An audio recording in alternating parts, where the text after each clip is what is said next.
And then finally, we have our wonderful speaker today, Lizanne Anawari. She is the co-founder and owner of Nickel Refillery. Lizanne is a social entrepreneur and sustainability advocate based in Greater Sudbury. Born and educated in Northern Ontario, she is a registered nurse with a Master of Public Health and is also the co-founder of the Nickel Refillery, which is a zero-waste retail and refill shop in Sudbury's West End that operates with a focus on circular economy. Combining her background in public health with her passion to offer a more sustainable business model, Lizanne is dedicated to building a healthier, more resilient community by putting waste reduction efforts on the system as a whole rather than solely on the consumer. So with that, I'm going to stop sharing my screen and pass the mic off to Liz. Thank you for that lovely introduction. Now, I wanted to make sure, so I just need to share my screen, right? Yes. Yes, okay. Here we go. While Liz is getting set up, if you guys have any questions for her, feel free to put them in the chat or in the Q&A, and then at the end of the presentation, I will ask her the questions. Okay, sorry, learning. Okay, Oh, share it's all good. screen. Here we go. Okay. Share screen, yes. Okay, so we're gonna I just want to make sure, can you see this? Yep, that looks good. All right, awesome.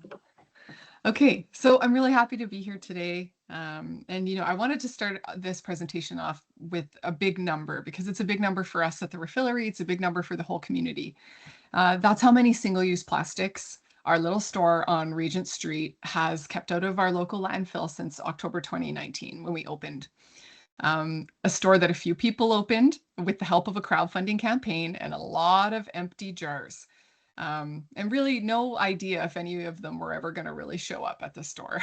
But you know what? The day we opened, more than 350 people did. So I wanted to start with that, and you've already gotten a bit of an introduction about me, but today I'm here because I also help steer the ship at the Nickel Refillery and have since October 2019. And back then we were Northeastern Ontario's first mission-led low-waste refillery.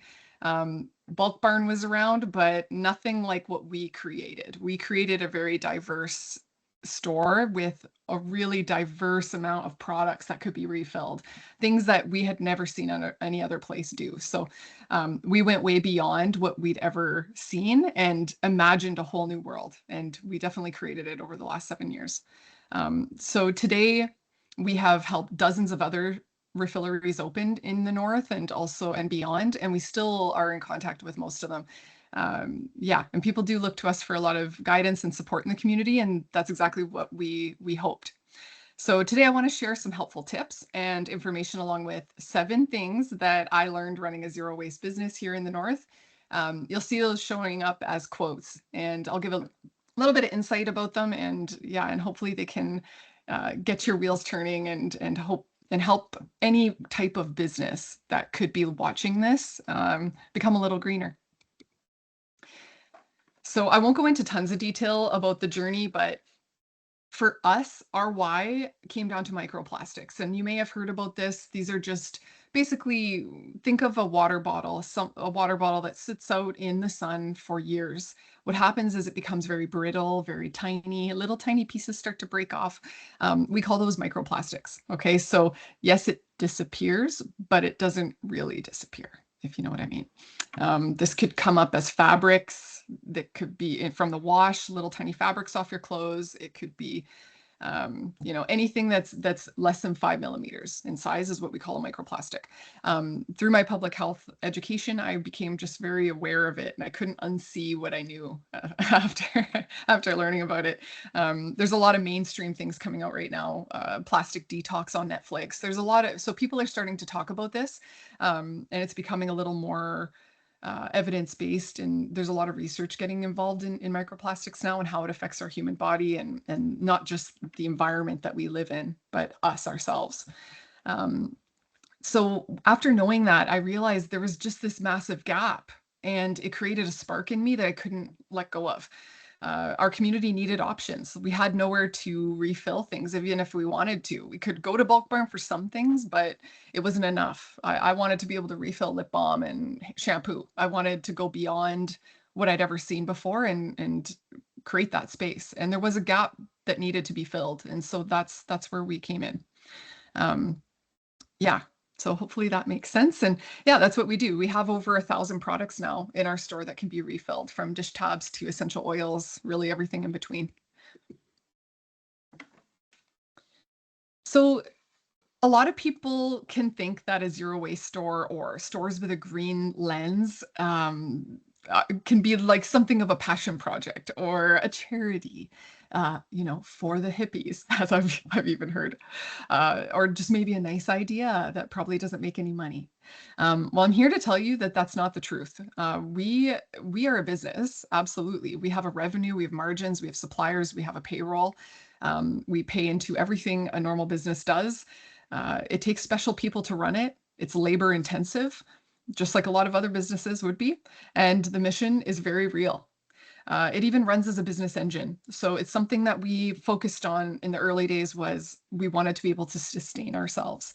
We did not want to run on good vibes or grants that run out or that we were dependent on.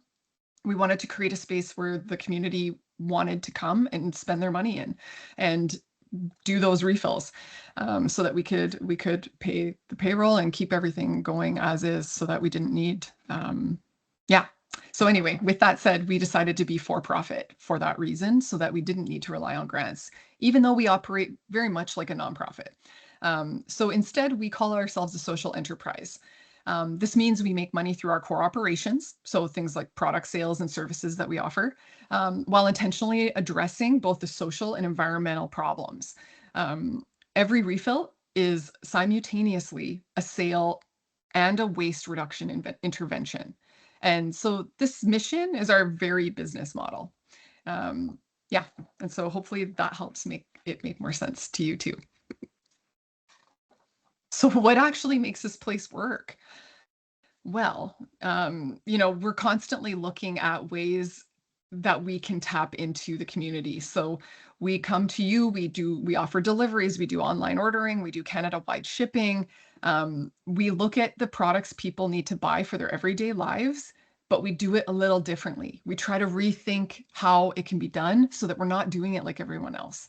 And really, what we thought was a radical shift is actually quite normalized these days. A lot of people are looking for green alternatives, and they need a place to go. They need options, and it's not just their everyday items. And I'm talking to all the businesses that are watching this, and I want you to think about, what is your engine? Is sustainability something you could build into how you make money? I guarantee it is.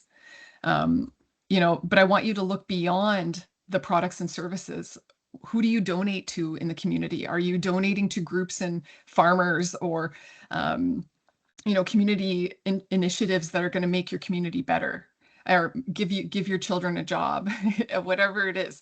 You need to think beyond that, because being green isn't just the products and services or keeping waste out of the bin.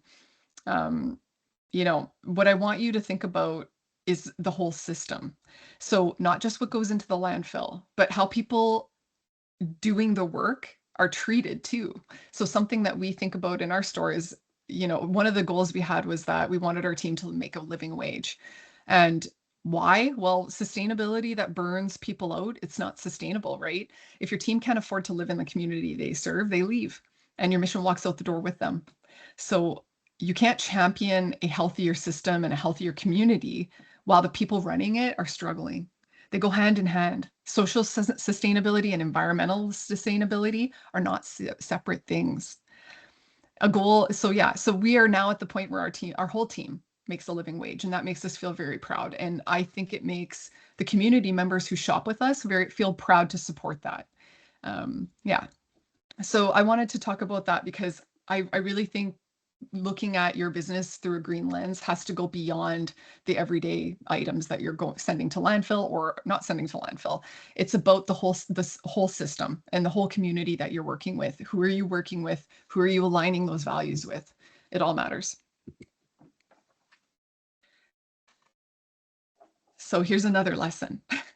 Every paper with a blank side that you send to recycling, or every disposable cup that gets chucked into the garbage, every plastic fork that breaks in your break room, every plastic bag you hand a customer, every sticker, every ribbon that you tie off, all of those things, even every garbage that you put at every single desk, every cleaning product you throw out, paper towel wasted, that's money in the garbage. That is a wasted opportunity for potential revenue. People treat single use as a fixed cost. At least in my experience, when I talk to people, they say, "Oh, well, these are our fixed costs," and I look at them and I think, I don't think any of those are fixed. I think those are all variable, actually. But it's just a mindset. So when you change your mindset and you change the lens at which you look at waste, a lot of things can open up. A lot of possibilities open up. So I want to give some food for thought here. How many of you know right now what your business throws away every week? You might know, depending on how scaled up it is at this point. But it is something to think about. Like if you've never thought about it or never even checked it or thought or even looked into it, I really encourage you to take a week and do an audit of what you're throwing out, because you may be really surprised at what could be changed or what could be omitted, from the waste that you're producing, or maybe what you could do with the waste to create a new revenue stream. I like to think that most businesses don't have a waste problem. Most of them have a spending problem that they just haven't looked at. And I can tell you that in our business, there's so many things that we don't buy that our competitors do. That it really becomes not even, we realize we're not competing anymore. And that's been our biggest leg up, I think, is that the way in which we do business is so unique and different than all the other retailers that we saw as competitors in the early days, that it makes it lets us stand on our own, and it lets us be a champion for what we're trying to do for the community and for our own business. And, I think that does attract people. It gets people curious. It gets people interested in supporting something different, that they can feel good about. So yeah, all of this to say, when you have money leaving your business that's going straight to the landfill, which by the way, you're also paying for, um, I think it can get anyone's attention. And it's just not something on people's radar day to day, because they're not always focused on it. But when you think of that as being money that could be on your table instead, it changes the question. So the real question is, it's not, can we afford to go greener? It's how much are we already paying not to? Another lesson. Nobody wakes up wanting to create more waste. I really believe that. When people stick with single use, it's not because they don't care. This is not an individual's problem. The marketing of changing to a paper straw from a plastic straw, I try to remind people that that wasn't meant to be a solution. That was a gateway. That was a gateway to start a conversation about a bigger problem. And when we focus on the specific one thing, it doesn't, we're not looking at the system as a whole anymore. We're not looking at the pieces of the puzzle. So it's not because people don't care. It's not because of the paper straw versus the plastic straw. It's because people are not being given a better or more convenient option that they could tap into, or an alternative that they could tap into. The demand is there. We're proof of that. Here in Sudbury, the north, I believe this could go across the whole northern Ontario. There are lots of people who care and want different options. They just don't have them yet. And that's not just for retail, that's across the board. The fact that our shop is still here nearly 7 years later shows that the gap has never been willingness. It's access. So what could your business do that's a little more intentional than maybe what you do now? We have to bridge gaps. We have to remove barriers. You don't have to overhaul everything overnight. You just need to ask yourself, what's one thing I could offer or do a little bit more sustainable or intentional than what I do now? None of them are radical. They don't have to be radical, right? It's not a hippie movement anymore. This is a known public crisis. Plastics, not just plastics, but when it comes to anything wasteful, right? We know it's going into our environments. We know it's going into our soil and the water we drink. These are not radical issues anymore. These are everyday issues that need solutions that currently we don't always have. But in a lot of cases we do have, and people just need to make the choice.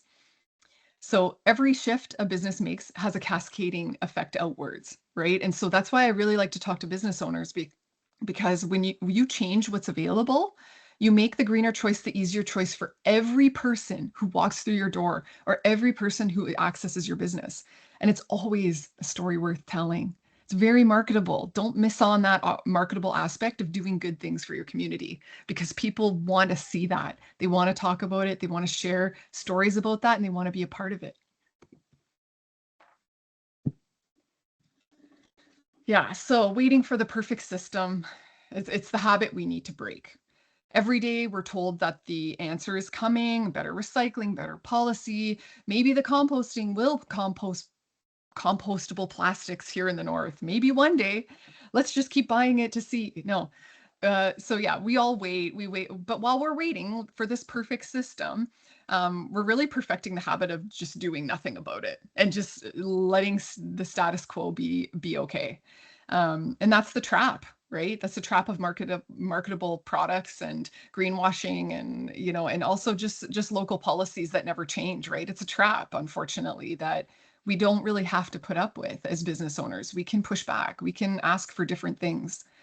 The shift doesn't happen when the system is ready. It gets built because we stop waiting for or someone just recreates it.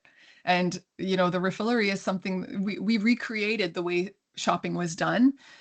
We weren't a new concept, but we made it our own and made it really unique for our area and even throughout Canada. We've had lots of people reach out to us and say, "Hey, how do I do what you're doing?" And in the way you're doing it, right? Like people are curious about it. So every business in this room has that power in their area of expertise. You don't need permission. That's the key I'm giving you here is you can think it up and do it. And people will find it interesting. And there's a lot of hope in that. So yeah, the next few slides, I'm going to go into some specifics based on business areas. And they can really overlap with one another. Trades work inside offices, office workers go to coffee shops, like vice versa. So I don't want you to pigeonhole based on what I'm saying here. I want you to realize that like it's so interchangeable, and to hopefully you can take something from it. Anyone. So I wanted to start with offices. Offices is it's really where the culture kind of meets operations for a business, right? Eliminating single use in kitchens and break rooms are a really easy way to do this. Like, when it comes to shared products like sugar and salts and, even coffee, right? All of these things can be refilled very easily. Hand soap, dish soaps, all refillable options out there now. Even if you didn't come to the refillery here in town, you can access this pretty easily through ordering from other companies too. Like most places will refill if you put that request out there.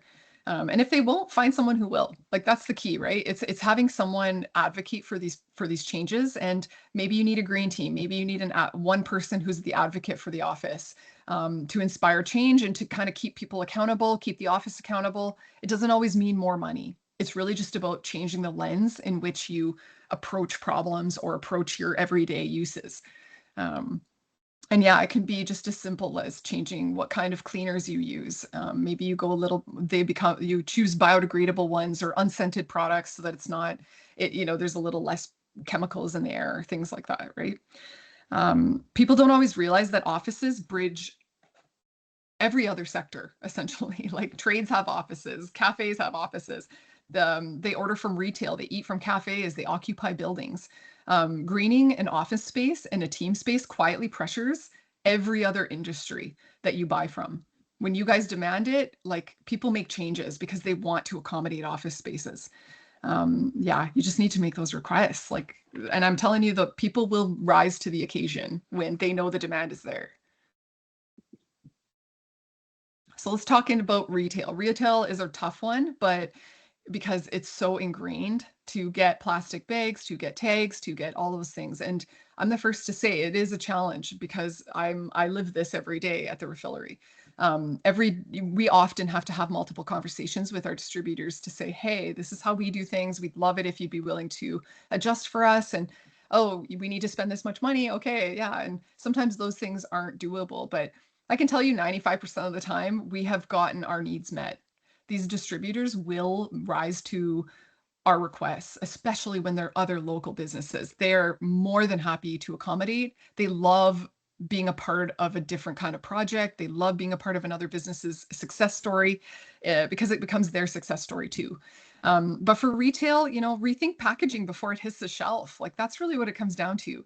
For example, we had an opportunity to do a collaboration with a business that wanted wool balls with tags on them. And we were like, oh man, how are we going to rethink this? We didn't want to put them in boxes because boxes were pretty bulky and it would be expensive because they wanted them individual.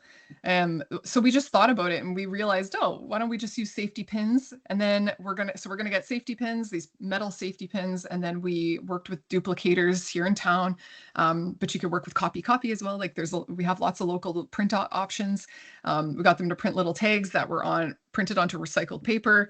And then we just clipped them on with these metal pins instead. And it became totally plastic free.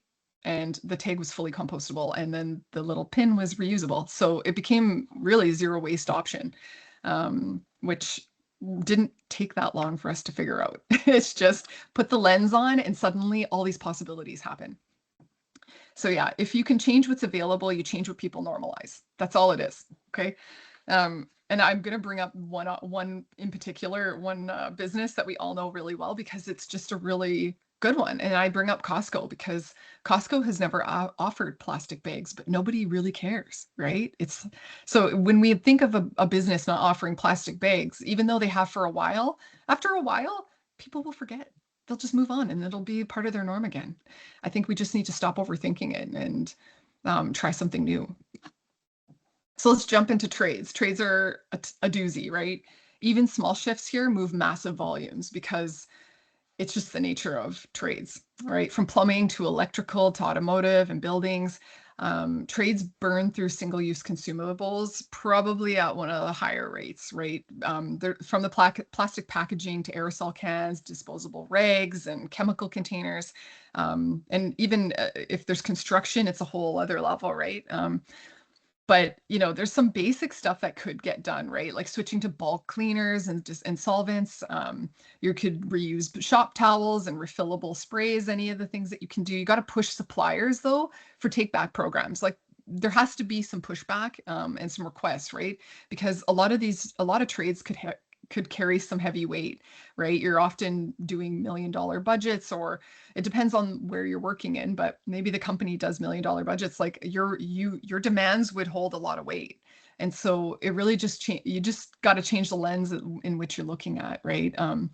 Retrofitting is always better, looking to donate usable leftover materials. Like those are all key things. I know they sound easy when I say them. I realize there's a lot more complexities to it, but when the leader of these situations has that lens on, it's surprising what happens because there are definitely things happening around Sudbury that have a green lens on them. And it's always incredible to hear about because you realize when the leader has a different vision, things really happen. And it just takes people to ask about it, request it, show the team that that's something of interest, for the work that you're doing.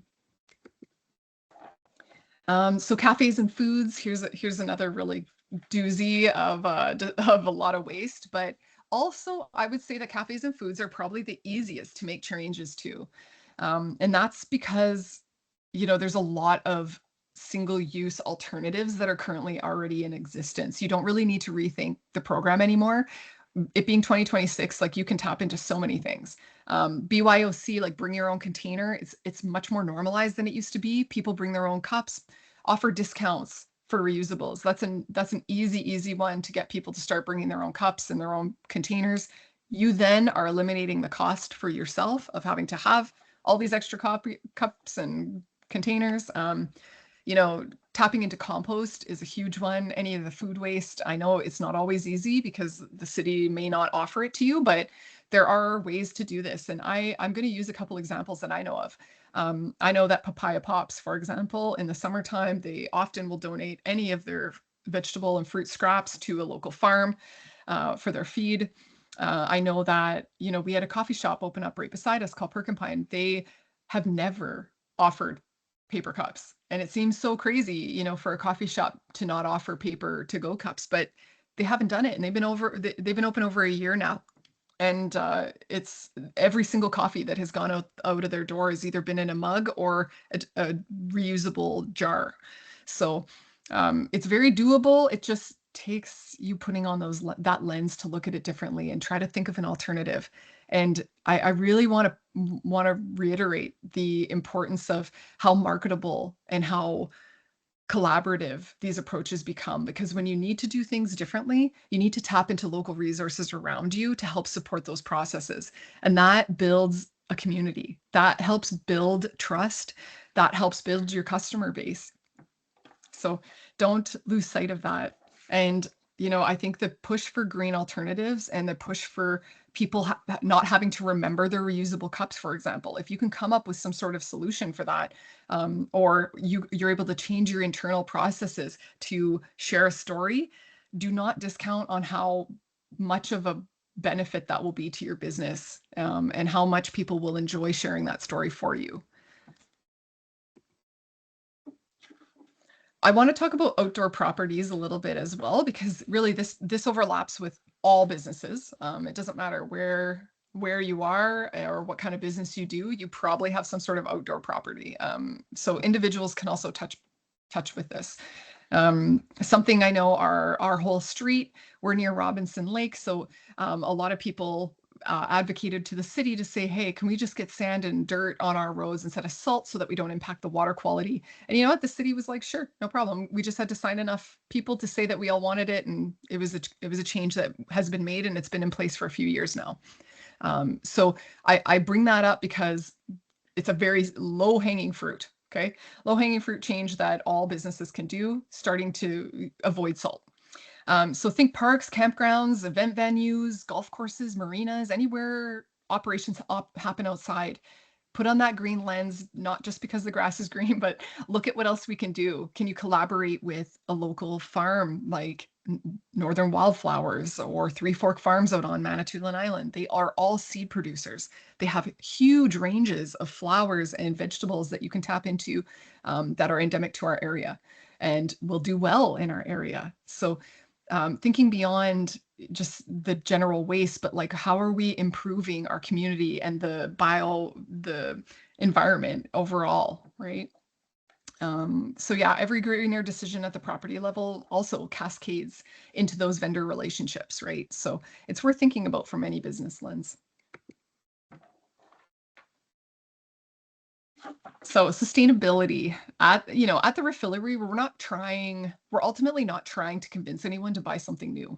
Although we have a lot of things people maybe haven't seen before, we really try to focus on things that everyone already buys most of the time. So dish soap, laundry soap, shampoo, cleaning, hairspray, even bowl covers. Okay. And I say this because what do people do to cover a bowl right now when it goes into the fridge?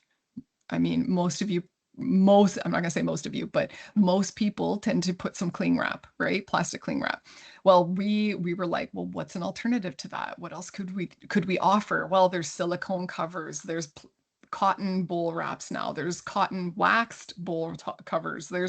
We offer a range of different alternatives. And it's just because we started asking the question, hey, how could someone do it differently? And how could we make it a functional item that could help benefit their life so they no longer have to buy something? And so, yeah, it's really cool. So yeah, they buy the one thing, but then they're no longer buying the cling wrap every week, right? So two things can be true. And yeah, we're just trying to offer a better way to buy the same things, less packaging, fewer chemicals, and only buying what people need, right? And so that's our mission, and it keeps people coming back. So I mention this because your business can do the same thing. Take something you already provide and ask, can I provide this with less waste? Can I provide this in a way that will save people money, but also make them feel good?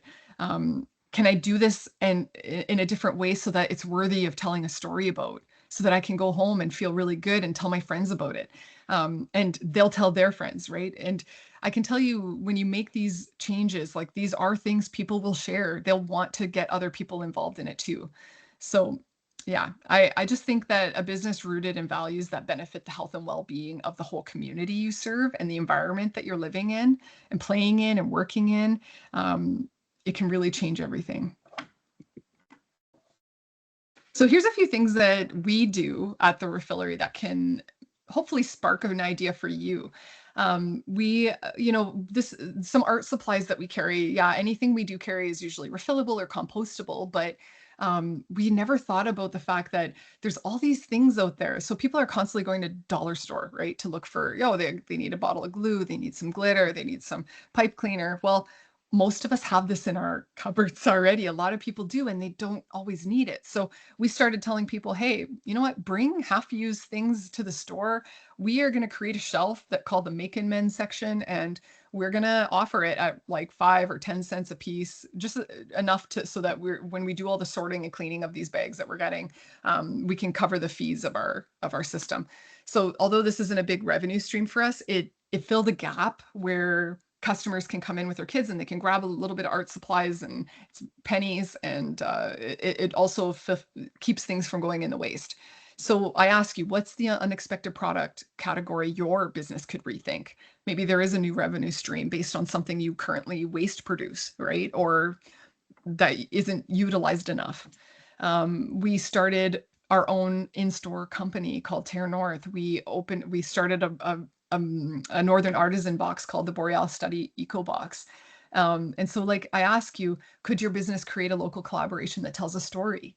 This could be green as well, right? And I ask these questions to get you thinking, because that's where I find what the green lens kind of does. It forces you to be a little more creative and to approach things a little more uniquely than you do currently, because it's a different way of thinking. But I promise you, it'll be hard to go back once you do this, and you'll see potential in everything.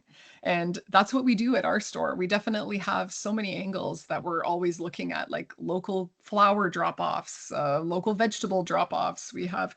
But then you can also refill essential oil and get your coffee. And so we have so many different angles, that it keeps people always interested and curious, right? So think about, who you're donating to, what does your business have or produce that others could benefit from? Maybe you could start a shared program with other businesses that need your product, right? You can create a network program. People who come, or join in, they can get refills from you. They can, like, all of these things are so beneficial and can create new revenue streams for you. So I really hope you, like, do some thinking about that. And we're always here if you ever have some questions or want to know how we started any of the programs that we currently have. So yeah, our products, our customers don't just come in for their dish soap, right? They come in because it feels good. That we hear this every day. We hear somebody coming in and they're like, oh, this is my happy place, or, oh, I love it when there's no one in here. I always find it really calming, and I can just kind of, I feel good. I just feel good being in here. We hear that all the time, and it makes us feel so good. And it really helps us realize that what we're doing is making more of a difference than just being a retail shop, right? People want to be a part of a community that's trying. Your customers are the same, no matter what your business is. I promise you, you have customers that are the same. They may not all be interested in the same thing, or maybe even about a refillery, but I guarantee there's a customer base looking for a more green alternative related to the thing that you do well. So when you make a sustainable choice visible and build trust, and aren't just saying words for saying them, you invite people into something bigger than a transaction, always.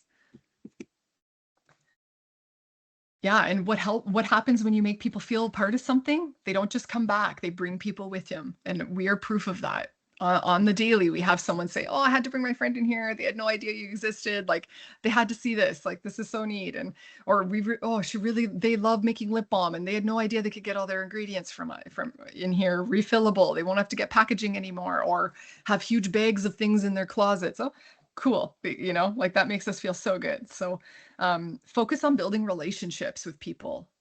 Part of this lens is is seeing people where they are, meeting them where they're at, and finding ways to connect with them and finding ways to fulfill them and in their need and how you do business. And the last lesson is a business one. And it's sort of been interwoven throughout the presentation, but our refillery is not just one product line. Some out there are in terms of refilleries, but we developed ours to support a wide range of people's needs. Okay. And so we tapped into cleaning, personal care, food, do-it-yourself ingredients, art supplies, flowers, workshops, local partnerships, you know, community events. And we're always thinking of something new to tackle change. We're always putting on our lenses and our green glasses and saying, okay, let's look at this problem that everybody has, or this product that no one else seems to be doing differently. How can we do it differently? How can we offer this product or this service in a way that doesn't currently meet the criteria that we have for our mission? Let's create it ourselves. So, that diversification and creativity is what keeps us standing 7 years later. I really believe that. Our store is small, but people will make the trip because they know we're trying. We're always trying, and your customers will feel and see that as well. Sustainability can give your business that same thing. It opens doors that you didn't know were there. And I really like to drive that home. And so, start by questioning what you're currently doing and just imagine a different way of doing it. Look at what other people are doing in the world and tap into it. Try to find a way to make it your own.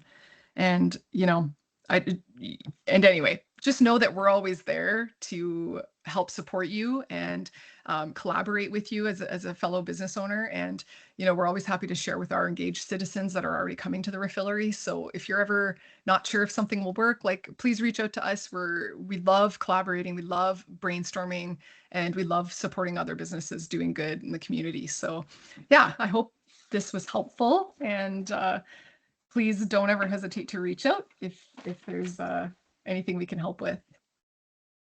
Thank you so much, Liz. That was wonderful. Honestly, very eye-opening of even the Good. little things that we can do. I totally forgot that you guys also do refills on shampoo bottles and such. Oh, And so that's much such a stuff. good example of that's something that, you throw out every 2 months and then you just buy another one.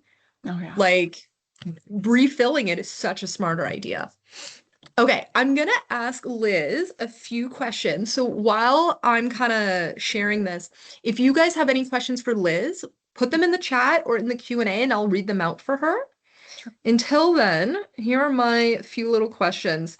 So something that a lot of people are probably thinking now is, how do I get rid of the stuff that I already have that's causing waste? So for people who are going now into their staff room and looking at all the plastic forks and paper plates and little sugar packets that they have, what should they be doing with it now that they have this idea of reducing waste? Yeah, I mean, that's the biggest question I think everybody's always had for us is, well, I have all this stuff. What do I do? Well, we always tell people work through and use what's already there. There's no point in just throwing it into the trash. It's already in existence, right? So, I think at the end of the day, utilize and use up what you already have. If the plastic aspect is freaking you out and you're like, you know what? No, I don't want this in my life anymore. You have the permission to get rid of it. It's okay. I'm not here to be like, you have to use what you have. Don't, and feel guilty. I don't think anyone should ever feel guilty about this because we're at the mercy of kind of what we've been given and what we had access to or what we can afford. Don't ever feel guilt as a consumer. I think that that's the worst lens to have. It's, if you have these things, you use them up and then make a shift at the after, right? Use a shift after. Don't feel guilty. And I always use the motto sustainability is only sustainable if you can sustain it. So, Yes, yes. you really gotta give yourself grace and use up what you have and just try to make a change after. So do you want to give an example of something? Because I can give an alternative example for if that would help. Sure. Yeah. My mind just keeps going to let's say paper plates. Because Mm. paper plates is something, or excuse me, the paper plates, because I can just see it in our own staff room, the cabinet of just stacked up. Yeah, and I mean, there's one thing. So, like, if it's a paper plate that's uncoated and it can just go into the compost, then great, use those up. Like, there's nothing wrong with that, right? But I find a lot of places don't realize, especially offices, how easy it is to just either go to a thrift shop or have everybody bring in some of their random plates and donate it to the office space, and that becomes your Mhm. new plates, right? Like, everybody just needs to make the commitment and be like, hey, okay, we want to do things differently in here. Like, let's all commit to this. Everybody bring in 3 plates. They can be totally random. You know, Mhm. if you host a lot of events, maybe it's worth investing in some stainless steel plates or some glass plates. You can buy these in bulk fairly affordably if you're a business, and then just you wash them. I think Yeah. it's not that radical, but I think I we're want just to so point used out. to Mhm. convenience, right? And Oh, quick. yeah. So I want to yeah. point out something too, just because I saw it in your slide and it sparked. Habitat Restore also takes scrap metal. So if Hmm. you have like let's say like you're replacing all your pots and pans and you don't know what to do with the old ones, don't bring them to the dump, bring them to the Restore. They will take care of it and they will actually get money back for the waste because they'll bring it to someone and Yeah. then that helps a nonprofit, right? Yeah. So even if you have something that you're not really sure, a lot of places will have something that they're like, bring it to us, we'll take care of it. It'll go to a good place.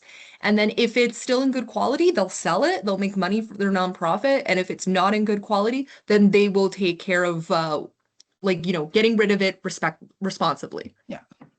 So I do want to ask, I know, I guess for you, now that you're kind of in the sustainability mind frame, it's kind of second nature now. For people who are starting into this journey, Mm. what's some advice about staying motivated, not getting discouraged, and just keep going at it? Because of course, being wasteful is easier, right? Yeah. Yeah. Sustainability is harder. So how do you kind of get people motivated to keep pushing?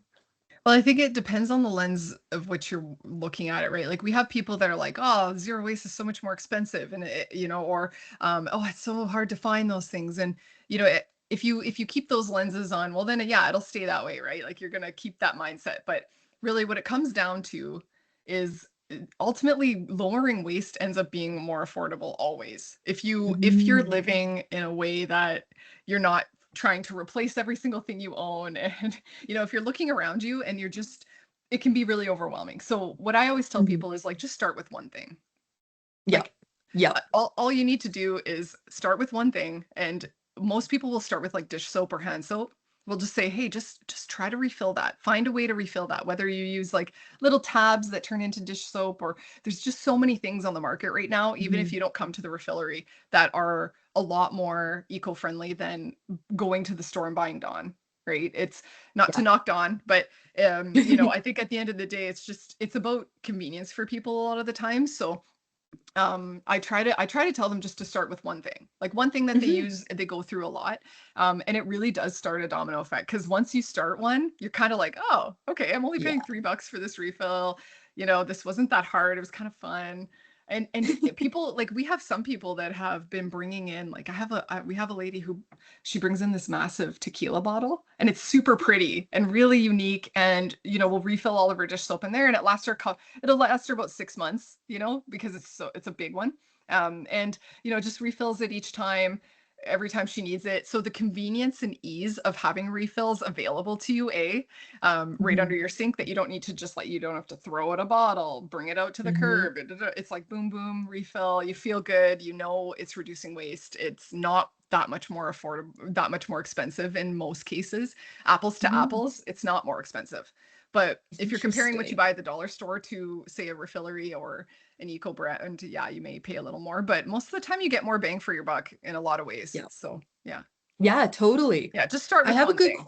That's the I key. have a good question here from Ching saying I have a lot of plastic boxes that I use for moving before this, and now I'm thinking to use them as boxes. Sometimes I feel as those plastic boxes keep things neat and they're waterproof and they stack well, but is there any green option I can use if I need more storage? To be honest, I'm not so radical that I'm, like, completely anti-plastic personally. Like, I think plastic has its place. Like, if it's to keep your products safe and water for, away from water and mold and mildew and stuff, well, it's serving a purpose for you that's reusable. It's not something Hmm. you're not using it just once, right? Like, I think it's also portable. It's light for you. I think plastic makes a lot of sense for storage, right? In a lot of ways. So Mm. there aren't a lot of great options. In terms of storage.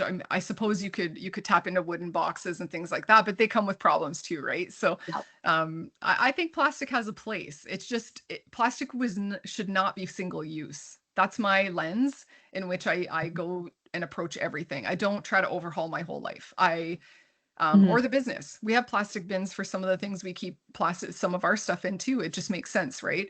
But Hmm. I do think that trying to avoid it from being single use is not only financially smart, it's just smart in general for all of us to avoid it, right? Yeah, Yeah. absolutely. Do you think that, like, I know coming from you guys, you guys are very straightforward, we're green, we're sustainable. Mhm. For businesses that, like, that's not their core, let's say, but they're making efforts, is it worth sharing with their clients and customers that they're trying to be sustainable? Always. Always. Like, I would say that's the number one thing that we get the most fulfilling feedback from, is when we tell a good news story about something we're doing in store. Like, for example, when we shared how we make our business cards, like, we tried to rethink how we were going to do it, and what we decided was we would cut up any kind of thin cardboard that we could find, so cereal boxes, granola bars, and people would Ooh. donate them to us, and my neighbors would drop them off in my mailbox, and da da da. And we would just cut them out into rectangles, and then we bought a stamp and we would just stamp them. And so when we shared that process with people, like, the feedback, and even to this day, 7 years later, people bring it up all the time. They want to share them with their friends because it's kind of cool and unique. And so, and you know what, that was just one little thing we did to try to save ourselves money and try to use something that was already there and to be a little bit creative and stand out from the crowd. And, it cost us, like, it cost us, I think, $30 for the stamp, and it has paid itself off so many times. And the Is labor is worth it. The labor is worth it. It's a story. So That's fascinating yeah, because it also then becomes like a marketing ploy, right? 100, Because now absolutely. every time you give out your business card, they're not just getting your information, they're getting so much more because they're Yeah, getting that story of, yeah, like, wait, why is this like the back of a cereal box? And you go yeah. like, well, we're green and we're sustainable. And you go, oh, wait, hold on. Yeah. And then it, like, yeah, that really inspires people. I Oh totally yeah. agree. It does. And honestly, I would say that's one of the most marketable things you're going to do, is the more things you do with a green kind of lens on, Mhm. the more you're going to have to share, the more creative I everything gets. Yeah. Yep. I Yeah. will say too that, like, sharing any kind of impact that any business is trying to do, social impact is really popular with the younger generation, right? Yeah. The young people are always there, they're the one that goes to rallies and protests, and they care so much. They have so much passion. So when you show that your business has a social impact, you're actually doing something to help the community, Yeah. it often is geared towards those younger audiences, and then they really love it and they want to check it out because they go, well, I'm really interested in the environment. This business is doing something. I want to support them more than I want to support another. Yeah. We were talking earlier, like, compared to supporting like a big box store, right? Yeah. Yeah. It's like, yeah, this, like, maybe the big box store is a little bit closer to your house, but the sustainable business aligns with your own interests, with your passion for social Yeah. impact. So you're more likely to go there. Yeah. And the closer to home Jessica it says that is. she's Oh, sorry, go stealing ahead. the stamp pack for their next round of cards. Yeah, Like, do it. honestly, yeah. Yeah, I Everyone has cardboard around. Like, it's the never ending resource. Like, yeah, yeah. that is such And a good idea. but And I that's a think, cool oh, way oh, go of ahead. taking something really Yeah. small. Yeah. And like I said, now every time you hand out a business card, it has an impact because people go, oh, what Totally. is this? Totally. And there's always something you could turn into a business card, even if it's not the cardboard. It could be, just anything that you're producing as waste, you should turn into your own business card. Like, it's just Incredible. a simple thing. So instead of throwing it in the recycling, turn them into business cards, and then you tell a story and you can market it. um, but yeah, I really think there's always something we can do, whether it's, refilling the bulk sugar in your staff room instead of having single packages, or, you know, just adding dirt instead of salt out front of your business. Like there's so much low hanging fruit that you really don't even have to Yes. you don't even have to do much about, but you can share as a story with your community because you're taking an action that's going to impact everybody in a positive way. Um, that's the core of small business. Like it's Hmm.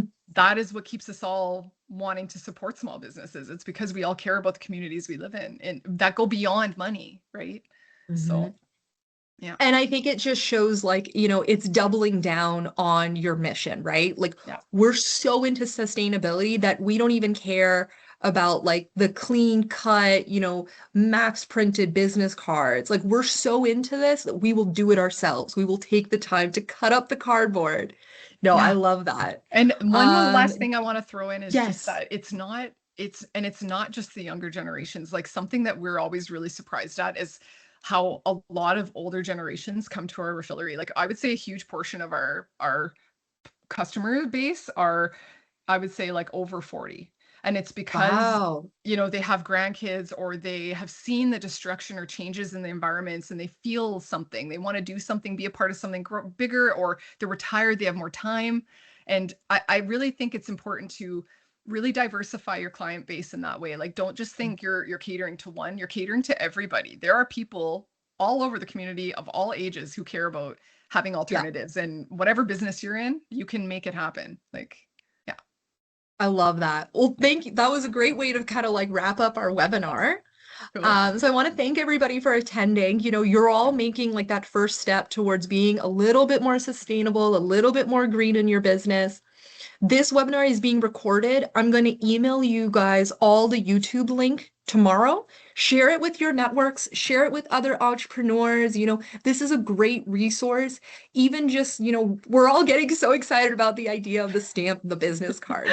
So, even if it's just that little tidbit, go share it. Yeah. Yeah. Thank you, Yeah. Jessica. I'm gonna And go spam everybody. Rafi, if And I then could throw also, one check quick, out the Nickel oh, go ahead. Refillery. The Yeah. next time you have a bottle at home, that's starting to get really empty, like I'm thinking about my conditioner upstairs that I was just like pounding to try to Yeah. get the last bit out. And now I'm going like, well, instead of going to the drugstore, maybe I'll just go to the refillery and go Yeah, get come try something it out. there. That's Well, a the little bit beauty more of fun. refilling is you can just try a little and see if you like it before you commit to a whole Yes. bottle, right? Like, and I want to throw a shameless plug in here. Just like we also do Go for Nickel it. Refill Network. It's called Nickel Refill Network, and we work with lots of other local businesses to offer them discounts for refilling. So if you are a business in town or a nonprofit or a group or anybody, reach out to us and we can help refill some of the things that make sense for you guys and get you a good discount. So, yeah, Awesome. hopefully that helps Awesome. everybody. Yeah. I'm going to chat with you after that because I'd love to be able to share that with our network.